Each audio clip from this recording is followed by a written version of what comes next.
Research proposals. This week's Grad Clinic, we are going to focus on how to do a stellar research proposal. We're going to use our GIFT method. It's going to cover the 4 essential ingredients that every research proposal needs to have. And the reason you want to listen to me on this is I just won another $2 million in grant fundings because I hit the research proposal out of the park. And I do this consistently over and over again, and I want to teach you how to do it as well. And this is going to be relevant for a PhD proposal, a master's proposal, postdoc proposal, or even if you're a professor going even beyond. So you need to make sure you have these essential ingredients. And we've got a lot of new members joining us. I know many of you watch on the replay. If you're watching on the replay, comment if you're on team replay below, just replay, and I make sure to canvas and answer all the questions that you may have so you can get support and guidance. And that's exactly why I created the Fast Track program, to create the kind of support and guidance of all the things that I wish I would have known and could have told my former self about 2 decades ago when I was sitting in your shoes as a grad trying to get ahead. And we just, by the way, I wanted to announce we had 2 spots open up for students this week. And I'm actually offering a unusual 20% discount because I really want to get these slots filled fast. We had our students finish their projects and moving on to good and great things next. So if you're interested, do let me know and try to grab a spot for yourself because these do tend to go quite quickly. So with that, I want to extend a big thanks to Daniel. I know he can't join on the call today, but he shared his proposal with us. And I know you're always putting yourself out there a bit to share with us live for the whole world to look on and see, but it really does serve the community when you do that. So thank you. We're going to come to your proposal in a second.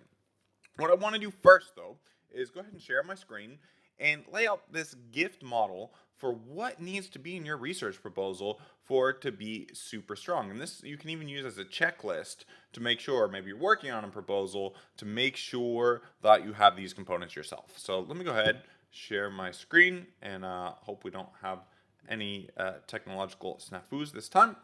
So one moment while I do that here. Great. So here we are. I'm going to pull up a whiteboard and pull up my pen and paper, and let's get to it. Okay. So the reason I call this gift is kind of cute because it's kind of your gift to the field, but it just stands for different components of what needs to be in your research. So the gift model. And GIFT stands for a few things that are indispensable. We're going to go over each. The G is for a gap. And the I is for your innovation or idea. And you got to excuse my bad handwriting. It's bad in the best of cases. It's even worse on this. And the F is for feasibility. So just put feasible. And the T is for timeline. You get all these ingredients right in your proposal, and you're going to be well on your way to having a very convincing, persuasive package that anybody, usually these are people in your field, but that anybody can see is a valuable project. And by getting that right, so many students struggle because they actually have a lot of brilliance, but they really struggle when it comes time to unpack their thought processes and logic and make it accessible so somebody else can understand it. And the research is quite complex, and the way you've arrived at your idea, you sometimes have to reverse engineer to articulate. So let me go through each of these components in turn. So the gap. By this point, when you're setting out your research proposal, you need to have done your homework and reviewed a bunch of papers in your field to know kind of what's the frontier, what's been done, what hasn't been done. What do we know, what do we not know, and what do we need to know now? You need to articulate what is this big gap in your field.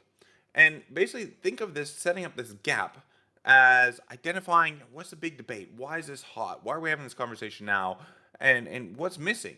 And because that's kind of rolling out the red carpet for how you're going to come in and change the conversation. So really to do this, I want you guys to tap into, make sure you know what the debate is in your field, and make sure that you've done your literature review to identify this gap. And you really do want to frame early on kind of what that gap is. What do we not know that we need to know? And I kind of think of this in a way. All right, I'm originally from Texas, and used to go to church a lot. So hope I'm not offending anybody. If you're religious, not religious, not about that. And the preacher always uses kind of three-part revival model that would kind of go with the structure of damn you, you're all going to hell. That would be the first part of this revival model. And then the preacher would come in and say, aha, but there is a solution. And then we'll come to the third part of this revival model and be like, and I have it, and it's here. And really, in that kind of revival model, you really need to say here, there's something going wrong, there's something to debate, there's some kind of missing. Think of this as this first part of that revival model. Damn you, you're all going to hell. There's this big issue, we got to fix it. It's urgent, and then you come to that next part of the model, and that's really the innovation. All right. So the second part is the innovation. This is kind of your baby. This is your idea. This like there is a solution. And that's kind of setting out the scope. That's what I want to do in my proposal. I have this idea. I have this way that I'm going to plug this gap. And I need to make that very, very clear and connect. Put that gap, you set up the gap nicely, explain what's missing, and you rolled out the red carpet, open the door for now enter front and center stage your idea. And that idea needs to be incredibly simple. I mean, ideally, the best ideas get down to one line. Really. Even at high level funding, when you're talking about millions of dollars on the line, one line. You need to cut through the noise of other people's ideas. And I often say this, that simplicity is the ultimate sophistication. That is critical in publishing papers, and even more so in research proposals. People are looking very quickly at these proposals, making quick judgments, what's going to fly and what's not. So make sure they understand it, and make sure you need yourself first to have that kind of clarity before going far. So set that out. And so my key tip in setting out your innovation, your winning idea here, is to keep this very, very simple, strip the jargon out, make it easy. And you really need to have clarity yourself what your innovation is. Sometimes I see students say, well, this hasn't been done in Singapore before. And I'm like, well, you told me you wanted to be an international figure and scholar, just extending what's been done before to a relatively small country in the grand scale. No offense to Singapore. I think it's a very important country, but if you want to be on an international level, that's not, in my mind, enough of an innovation. If you have aspirations to go be a leading academic across the world. So make it simple, and when you do this, make sure you characterize what is the value added. I particularly like, I have a soft spot for interdisciplinarity when you might say, well, this literature hasn't tapped these really innovative tools that are being used in this adjacent field, and I'm going to bring them to bear and shed new light here. Or maybe you're able to get access for some fascinating case studies no one else has done something, but make sure you clarify what that value added is. And it can really help. I mean, I like you sharing this with people who are outside your field. One of the most valuable things that I was fortunate enough to experience when I was doing my PhD at Cambridge University is we'd often have lunch together, people from all sorts of different fields. And of course, we were all very nerdy students, so the lunch conversation usually didn't turn out to what we were doing that night, but about our nerdy research. And it always forced you to have your own clarity, because if you couldn't articulate what you were doing in history to a chemist and vice versa, you really would have trouble articulating in a research proposal to your supervisor or to anybody else for that matter. So we got a lot of training just kind of passively from our networks and communities of practice at the lunchroom table. So I really encourage you to take advantage of that kind of community of practice. It's the kind of community practice that we have at Fast Track, but I really want to encourage you to find that for yourself, because it is incredibly valuable for these types of activities. Okay. So we're going to be going through, actually, in each of these components, looking to see, kind of forensically swooping in to Daniel's proposal to see if they're there, to what extent, and if not, what does Daniel need to do to strengthen that component of his proposal. One of the things I also want to kind of slip in about the proposals is the work you do in a proposal is not work wasted. It's you getting clarity about your research, your research steps, getting your literature review together, and you're often going to kind of draw and expand on it as though it were a working model of your entire thesis and your project. Okay, then we come to the next, the F of our GIFT model. It's got to be feasible. Feasibility is really important. for you, but also to convince people. One of the big questions people have whenever there's any idea is, well, can you actually do this? And that has different components. Do you have the track record? Do you have the background? Do you have the skills already in place? And do you have a plan? Do you have the right timelines? Right? If somebody comes to me and has a fantastic proposal, there's a gap in the field, needs to be filled, and they need to do a randomized control trial over 20 years, right? That's just not feasible. You're not going to be able to do that. Obviously, it's you got a couple of years, right? So something simple like that, great. You found a gap, a winning idea, but it's got to be feasible in the time you have with the resources you have. I have other students come to me and say, "Yeah, I've got this great idea for some lab work." I'm like, "Yeah, but you don't have the lab equipment that's going to cost thousands and thousands of dollars, and you don't know if your institution is going to support that. So you need to know that first." So you need to convince them you've actually thought through these things. I made this mistake myself when I wanted to go look at some Russian data, and I said I would learn Russian, and they just didn't believe that I would be able to learn Russian in 3 years. And they were probably right about that. And I ended up taking on that feedback and improving my proposal. But yeah, you need to make sure in this feasibility that you've got the skills, or you can get them in a short period of time, and the resources that you need to really deliver. Really important. Feasible is also going to, you want to be clear here, and you actually want to have some details about your plan. At the outset, you might have a plan that could completely change later. But the more detail you have, the greater clarity you have, the more constructive your conversations are going to be with your supervisor, the better feedback you're going to get, the more you can avoid going down dead ends and wasting time. So really do your best here, and I'm just going to try to divide these areas, skills and resources, and make sure that you've got a clear plan for what you want to do. How you're going to do the research, what hypothesis are you going to test, what data are you going to collect, how are you going to collect that data, what have you thought about some of the potential limitations and weaknesses and how you might overcome them. Sometimes in this, it's really nice to develop inside this clear plan, kind of try to foreshadow any of those methodological limitations or points of weakness, or things that could go kind of unexpected glitches or snafus. Things, snafus, where snafus kind of actually a jargony term myself for systems normal, all messed up. Make sure you've mapped out that clear plan so that you don't get any surprises. And again, it's going to inspire more confidence in the people looking at your proposal that you can actually deliver on this great idea. Last thing, timeline. I think this is really important to put in and kind of make clear.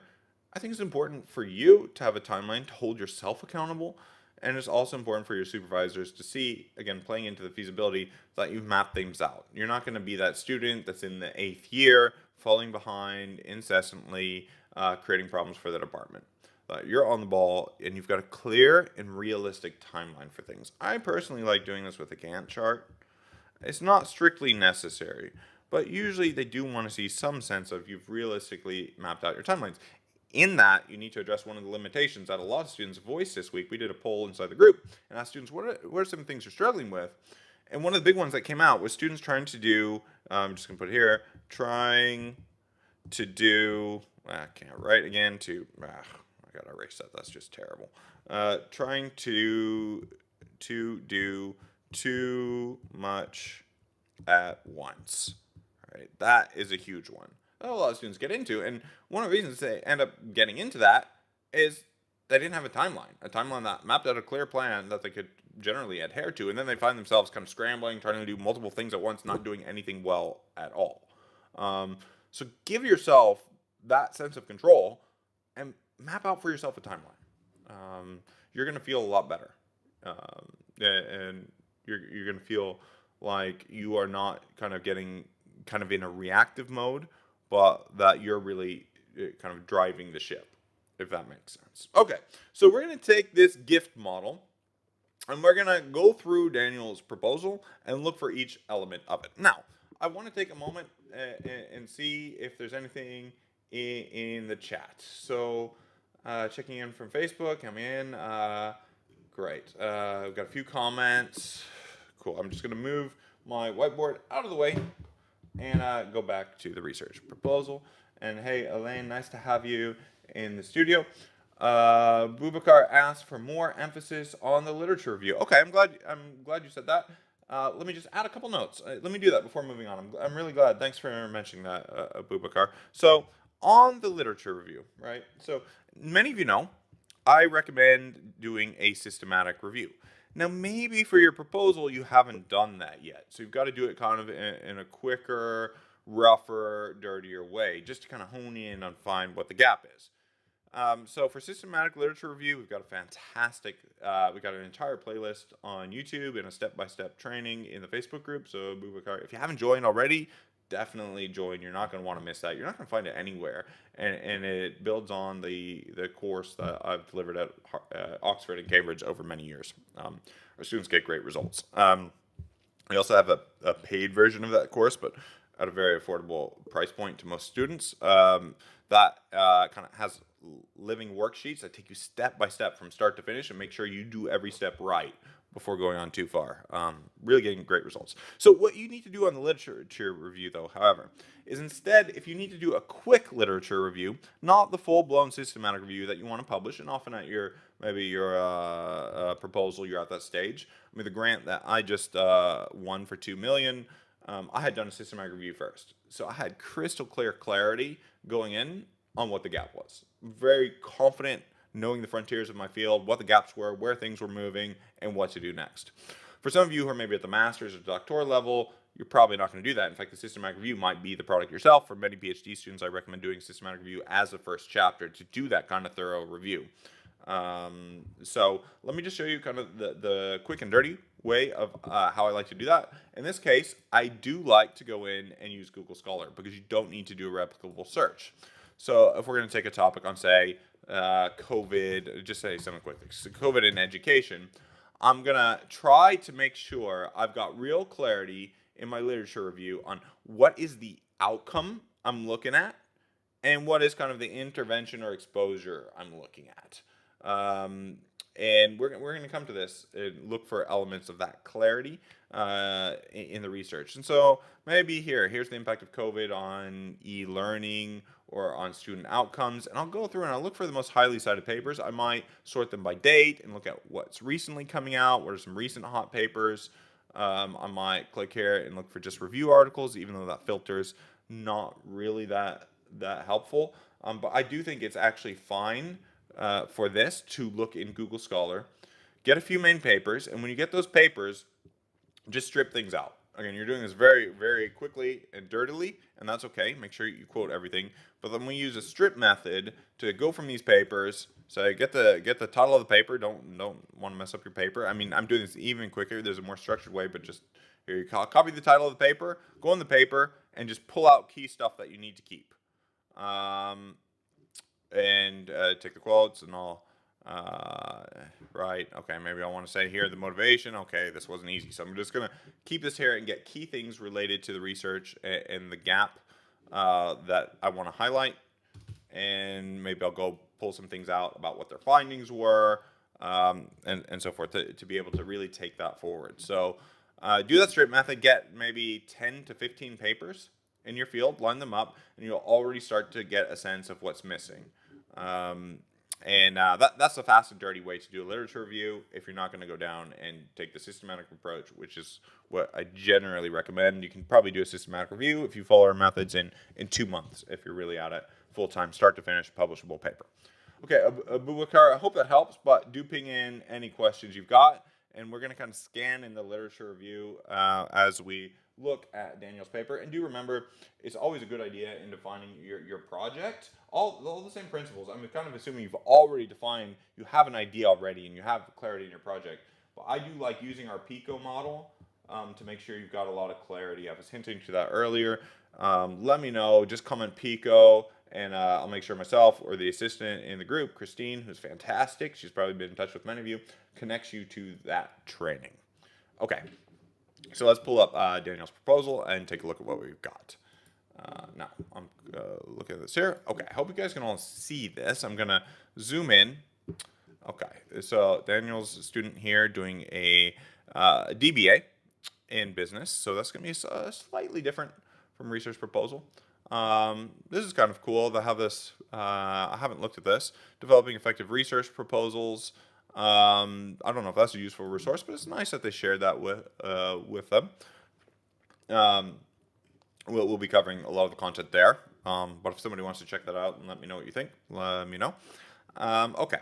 So they've actually structured this into some different sections, and this will be a little less common for more of you. Many of you, a research proposal is just going to be maybe have an introduction, a background literature review, and a method section, and maybe a timeline section. Structure will vary. Check, for those of you doing this for master's, PhD, check if there's a particular format that where you're submitting to wants you to adhere to. And often they will have that. So check here. So here we've got sections motivation and your previous research experience. So this is important, right? This plays into what we were talking about a moment ago on feasibility. Do you have the skills to actually do this? Do you have the background? Do you know what you're getting yourself into to where you're going to finish? Is it that, oh, well, I don't know, I'm kind of bored, I lost my job, now I just want to go get a PhD?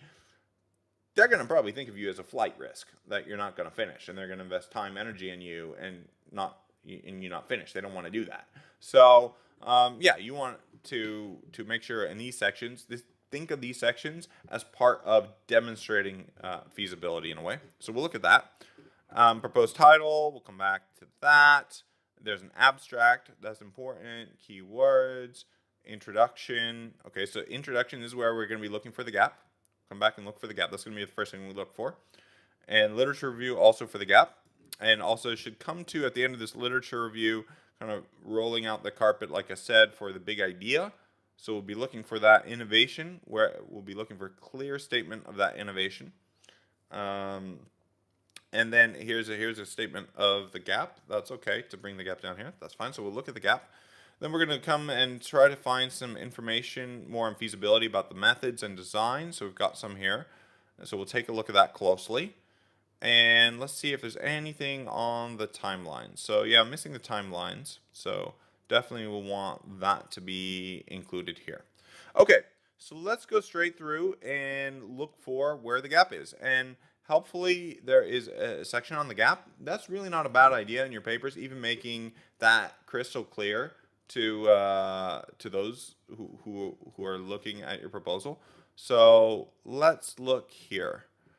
What is the central research problem? Let's go back to the gap. Where is the gap? Hang on a second. Here we go. Research gaps. Okay. Several themes existed within the taxonomy of research gaps that have... So, okay, it looks like, Daniel, you did a nice job. You looked at a bunch of different research articles to find a gap. The prevailing gap that did not surface, this is articulated in a kind of quirky way, is that there's limited study of ESG, here's a type of corporate governance, on the Malaysian industry. Okay. So, actually, this speaks to what I was talking about before. If that's your prevailing gap, it makes it sound, well, there's this literature out there, but it just hasn't looked in Malaysia. So Daniel, yeah, really, one of the things I like to do with my students is make a career roadmap to figure out where they want to go and make sure their research is going in a straight line to helping them to get the skills, connections, resources they need to get to where they want to go career-wise. So just to say, I know you've voiced wanting to be an international scholar in some chat messages we've had before. And so this gap, I want to see something that you're making a contribution that maybe that the best people who work on ESG are going to care about. Right? Why is a person who's the world expert, let's just imagine, okay? The world expert on ESG is in New York at Columbia University. I'm just making this up. Why do they then care about you filling the gap that ESG study hasn't been done on Malaysia's industry? So I want a stronger gap, right? Think about that revival model again. Damn you, you're all going to hell. You didn't do this. Well, he's not going to feel like, well, I'm not missing anything here. I'm not going to hell because I didn't look at Malaysia's industry. How could you fix that? Say, well, Malaysia has the most innovative industry in this area for this reason. It's the leading industry. It's the most important industry in the world. If you don't look at this, well, damn you, you're all going to hell. Right? You need some kind of justification about that gap. I hope that makes sense. Sorry for swearing, but it's for a good cause. Okay. Um, in some of this too, you got to articulate this very clearly. I've said it before on writing. Write in active voice when possible. We have writing challenges every week in the group, and one of the things that comes out again and again, and I repeat over and over, especially if English is not your first language, get in the habit of writing in active voice. It's going to be clearer for you. It's going to be clearer for your readers. If you do slip into passive, do so with a very good reason. You're making a sacrifice going into passive voice. You're sacrificing clarity. So you need to get some compensation for that sacrifice. Okay. Anyway, lastly is the challenges in communicating with investors about greenwashing practices and ESG disclosure. Um, okay, so what is the challenge though? So is it that the managers struggle to communicate with investors uh, about um, fake corporate social responsibility? I mean, I would get rid of the jargon. I mean, greenwashing is sometimes like just saying, "Oh, we're going to look green to avoid other bad practices." Get rid of the jargon. Make this simpler for people. Um, so yeah, so I would say, Daniel, this gap needs to be more strongly identified, and it's not really clear what you did to identify this gap. This is a little bit bizarre what you've done here. Several themes existed with a taxonomy of research gaps. I want you to dive straight and be clear about the gap, right? Tell us what is missing in the field. Maybe what you want to say is, look, to my knowledge, so far, there's no study that's looked at the Malaysia's PVC industry, which is really important because it's the biggest PVC industry in the world. Or maybe they've done something really innovative, or they've done this innovation and it might be very different from other industries. I don't know. I want that there. This topic sentence doesn't really fit with the gap. I want this to all be about the gaps. And this here is to say maybe ESG. Another big gap is saying, right, there's recognition ESG maybe can improve stock market returns, but what's missing? This is really hard for me to understand, and I think for others looking on here, it's gonna be hard for them to understand too what the big gap is here. Okay, so let's look at the gap. Let's come to your innovation, right? Ideally, your innovation is gonna follow directly from the gap. So I can already kind of diagnose if there's not a clear gap, you're probably not gonna have a very clear innovation to plug it. But let's take a look. So where's the research idea? Here's a research question. To understand how PVC firms manage the complexity and ambiguity of ESG criteria and media noise, right? So you want to have already said in the gap that it's clear ESG is not well understood. Firms have trouble understanding how to put it into practice, how to implement, and maybe how to measure its success or failure. Maybe I want you to be much clearer. What does this mean, really? But go back earlier and set that up in the gap so that you can draw a straight line from the gap to your proposal. This is another one. To ascertain how PVC, I'll make this bigger. To ascertain how PVC firm develops their communication approach with investors to instill confidence. That's nice. Let's backtrack to the gap and say, right, the investors often maybe have a backlash to ESG because they think it's just a waste of time and money, and it won't help them get returns. So maybe lastly is, right, it's not well understood how corporate leaders, CEOs, can articulate the benefits to investors from ESG practices. I think that's what you want to say, because that then directly drives to what you want to do. And if that's the case, I mean, it's really nice on the gap if you can quote other people saying that that's a big gap, if you can quote, if you can cite papers that are corroborating that point you want to make there. To comprehend how they use as an risk mitigation process. So it looks like you're talking about. I think in your model you have, right, the companies need to convince the investors to do it, and then so there's that persuasion element, and then once they actually decide to do it, how do they exactly how do they implement it, and then how do they operationalize it? Maybe this is what you're saying here. So I would, even so, this research objective here to rationalize, this doesn't really come out as much of a research question. It's I like questions personally where there's a way to know if you are wrong in some way. That maybe you have some hypothesis you want to test. Uh, this is really helpful across fields, even if you're going to do qualitative research. I like having ideas and hypotheses. The reason is it creates a natural endpoint to your research. I tested out to see if this was happening. I think this is happening. So can you take this and say, rather this, maybe you have an idea about how these firms are going to be managing this. Maybe you have an idea about what's wrong with the communication approach or which communication approaches are good or bad. So this is very kind of descriptive and exploratory. Research tends to be a little bit stronger when it can answer big questions, can engage in a big debate. And one of the things I'm missing about your gap is I don't see where the big debate is. A really easy thing in research is, well, somebody says that this drug really is a magic drug that's going to cure everything, and somebody else here thinks this drug is crap. You're entering into a ready-made debate and trying to say something new. I want to see, Daniel, coming out what the big debate is here. Okay, let's go into the plan. Okay, let's go here. So I do like that what's the central research problem? You see, your description of the central research problem here is different from how you describe the gap. So definitely you want to be internally consistent and coherent here. Okay, so you're going to use qualitative methods.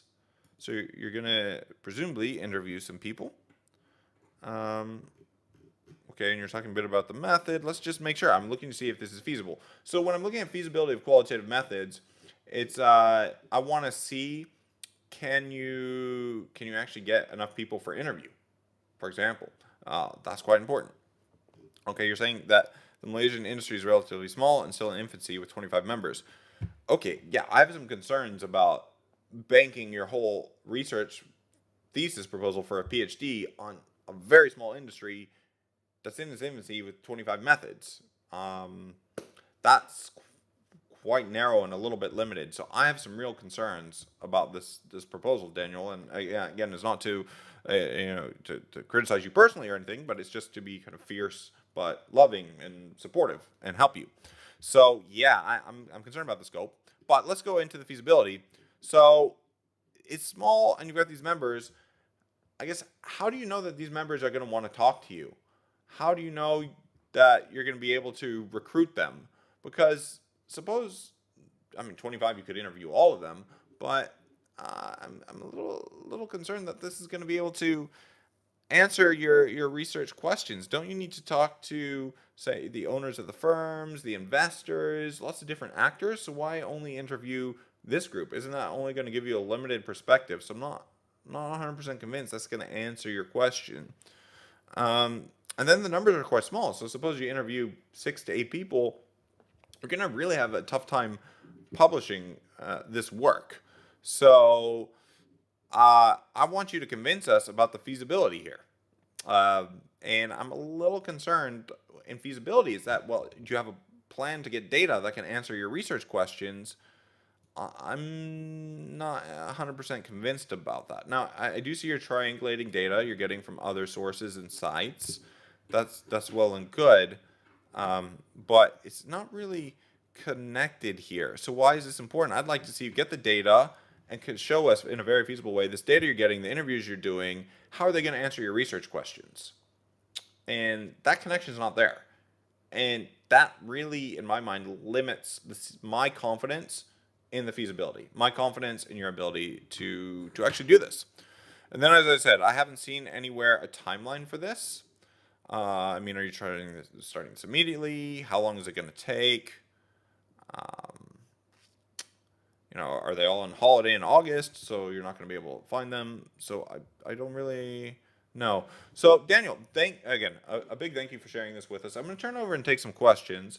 And in each of these areas, this GIFT model, the gap, innovation, feasibility, and timelines, there are some clear areas that I think you can take home and improve on.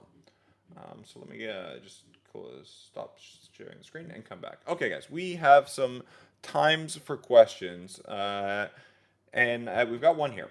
And yeah, have these come in so that I can get you guys good support. And remember, every Friday, you've got your opportunity to get me in your corner to help you prepare mini training for just the thing that you've been struggling with, so that you never feel stuck. So here we go. We have a question. What should be the length of the background literature review on your proposal? There isn't a hard and fast rule here.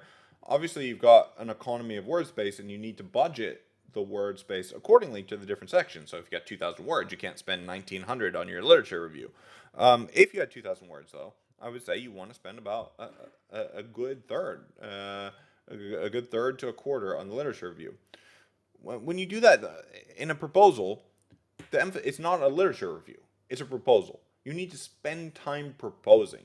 And so even when talking about the past literature review, you want it to be not just showing, oh, I know all this stuff, but saying, oh, all this review shows there's this gap, and then focus more on proposing what you're going to do about it. Say, the past research hasn't used mixed methods. They've only used quantitative methods. So, right, that's why you can see all these papers use quantitative methods, but this might be missing some thicker insights that you can only get with qualitative studies. So that's why I'm going to do this. So the emphasis of review isn't just saying, oh, they said this, they said that, they said that.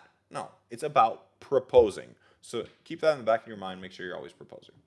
I'm glad somebody said thanks for choosing this topic. I'm glad this is helpful to you. Hope it comes. I know for some of you, putting in applications for programs, this comes at a good time. So I'm glad for this. How comprehensive should the methods section be for a PhD proposal? I would err on the side of being too comprehensive. One of the reasons that proposals get killed, again, is they just don't seem feasible. And it also prevents you from having surprises. That you get to a department, you propose a method, and they say, well, we can't really host this or do this. And believe me, that happens to a lot of students. They get to a department and suddenly realize that they're in the wrong place. Don't know how they got there, that there was a glitch somewhere, but now they're in a bad situation. They realize, oh, I was just on the phone today with a student who her department doesn't have any expertise in what she wants to do, and maybe only looked very quickly at her proposal and thought, oh yeah, she's looking at different engineering parameters of floors, but didn't connect or didn't register that they actually don't have a specific expertise to support the methods she wants to implement for her research. So yeah, I would err on the side of being detailed. I don't think anybody's going to come back and say, oh, you were too detailed about your methods. Like, could you be less detailed and a bit more vague? Says nobody almost ever when you're proposing something. So bear in mind, you have limited space. So you may need to temper what you can do in limited space. My rule of thumb is give enough detail to show that you can get the data, and that data can answer your research questions in feasibility. So, really glad you asked that. And you know, I'll again, turning to the 2 million grant that I just won, to use as an example, I in a kind of an excruciating detail went through and defined, right, what was the sample sizes of the studies, how I'd done power calculations to make sure we wouldn't get any type 2 errors, that we could really prove that what we were going to set out to prove. Yeah, it took some time, and I actually ended up putting a lot of that detail in an accompanying annex, and that was great. I mean, even in the interview, people said, "Wow, I really appreciate how crystal clear your methods were. We know exactly what you want to do, and can see that you can do it. You've proven that to us, so that's good." We've got another question here. Same question, but with ethical considerations. Yeah, so the ethics is also important. That's going to vary. So sometimes you need to go through an institutional review board. If you're not at the institution, you may not be able to do that. So it's nice to just give it a nod that you're aware of this, you're aware of how that affects the timeline, and what information you need to prepare for those ethical considerations. If they're not relevant, that's also helpful to put in the sense not relevant. Maybe you're using secondary data that's all de-identified, and so you don't need to undergo an ethics review. So this shouldn't be something that's going to raise too many concerns for you unless you're dealing with very highly vulnerable populations. And then those ethical concerns become part of the feasibility. Because I remember we were doing a study on transgender sex workers on the spread of infectious diseases, and that was a tricky one. We were dealing with a highly vulnerable population, hard to reach, and we had to go through an IRB process. So we had to factor that into our timeline when we got the funds to say, well, this IRB process to get ethics approval is going to take us 3 months. And yeah, so that went in feasibility, showed we had thought about it, and it shaped our timeline. So definitely suggest you provide that detail. And that's showing that you're able to manage the risks associated with the research process. And that you're not going to just be stuck, right, dropping the ball because you just didn't think about it. And then you're going to end up in your 8th year and be on the verge of failing out and in a panic. I don't want that to happen to you. So really glad you asked that. So again, just show that you've thought about it and you've know what the standard is in your field and what the standard is in your institution, and it's not going to impede your research. Let me take a couple other questions coming through from the different platforms. Can your research question always determine your methodology? No, I mean there are multiple and complementary ways of knowing. So there can be multiple ways to answer a research question. I encourage students to think about the best method, the best really being what's the best for them. And that could be the best in the time that they have, what's going to be the easiest to do. Maybe for some of them, it's going to be what's going to be the most convincing, persuasive, that's going to get the max amount of impact. So, right, there are diminishing returns. There's some methods maybe that are very sophisticated and hard to execute, but maybe have only a small payoff compared to what's come before. So that's really a judgment call. I encourage you to talk about your supervisors to find what's the right method that's going to fit your needs and fit with your resources. So no, not necessarily. Doesn't prescribe it. The gap could be. Often gaps are though methodological in nature. That the maybe the research has a big blind spot because of certain tools it was using, or maybe it has a big source of bias that it hasn't dealt with, and that could potentially skew observations. I had a researcher who in a group who's looking at who's trying to understand how oral health could contribute to mental health, especially dementia in older age, with the idea that if you're having bad oral health, the inflammation being so close to the brain could maybe spill over and contribute to risks of dementia. Very hard to study because you don't know which came first, the dementia or the tooth problems. So she came up with a very innovative strategy of looking at water fluoridation to help say, okay, water fluoridation is going to improve people's oral health. And through that, she could better get a causal relationship between oral health and cognitive health. And so there, the gap was a big source of bias that she felt she was able to deal with better than studies that had come before. So again, it really depends. And that's why I'm saying you need crystal clarity on the gap. And Daniel, I don't think you have crystal clear clarity on the gap right now. And that's creating kind of some incoherence later on in the research proposal. And that's why, again, G in gift is the first letter. I hope that helps. Really good question. By the way, I'm just going to send everybody a reminder, join our Facebook group. It's a great place to hang out. We've got lots of awesome students in there, professors like me, kind of at your service, helping, giving back, because this is what we do. We had a lot of help ourselves along the way, and I think it's important to give back if you're very fortunate, like I've been. Okay. Other questions, thoughts on the research proposal? Daniel, when you do get to check this, come back in, drop us some notes in the comments, let us know if this is helpful and how you're getting on revising your proposal. I'd love to see an updated version of it. And I know you're willing to work very hard, and I really like that about you. Okay, just want to remind you guys too, we've got some really fun sessions coming up in the future around productivity, because so many of you have expressed that you're really struggling to balance multiple tasks at the same time. So I haven't mapped out which week yet, but it's going to be one of our Friday sessions. It's going to be dedicated to that. So if any of you in particular have been struggling with that, I'd love to bring you on and we can share your story and go deeper in mapping out your productivity. and we'll do. We're going to use a method that I'm going to talk about, like our gift method, that I've developed and has worked with a lot of students to help them win back their time and stay focused. It's pretty nice when you've got students who go from being stressed and in a panic to then saying, "Oh, I can actually go out with my friends again," or be like, "Oh, yeah, my wife doesn't hate me anymore, or hate my PhD." So yeah, really excited about that. If that's something that sounds like you've been struggling with time, get in touch with me and let's have a chat. But guys, I think this is a good place to stop. We covered a lot of ground. Don't forget that gift model. You're going to get a lot of value out of that. If you're writing a proposal, do your own diagnosis. Go straight through and look, have I defined the gap? Yeah, is that gap kind of connecting to my idea and my research questions? Do I have a clear plan to deliver so that what I'm going to collect, I can actually do it and it connects to the ideas and answers those research questions that I have? And there's a clear timeline that I can finish this in a defined interval?